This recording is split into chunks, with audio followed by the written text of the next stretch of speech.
ایک صاحب نے سوال کیا ہے کہ ہماری کمپنی میں جو پراویڈنٹ فنڈ کٹتا ہے، اور یہ ساتھ انہوں نے وضاحت کی ہے کہ وہ ہم اختیاری کٹواتے ہیں اور اس پر ہم کوئی بینیفٹ نہیں لیتے، کوئی نفع نہیں ملتا، جتنا ہمارا کٹا ہے اتنی رقم ہمیں واپس ملتی ہے، یعنی اس میں کوئی ناجائز ہونے کا عنصر نہیں ہے کہ اپنے اختیار سے کٹوا کر اس سے نفع لے رہے ہیں۔ اس میں بہت تفصیل ہے پراویڈنٹ فنڈ کب جائز ہے کب ناجائز ہے، لیکن اس سے ہٹ کر انہوں نے یہ پوچھا ہے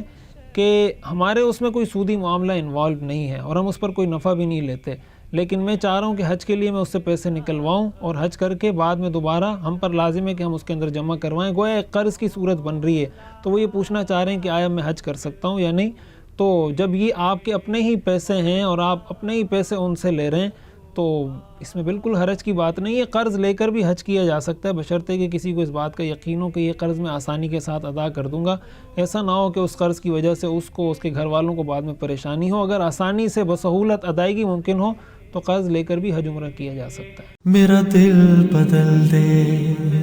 میرا دل بدل دے، میرا دل بدل دے، میرا دل بدل دے۔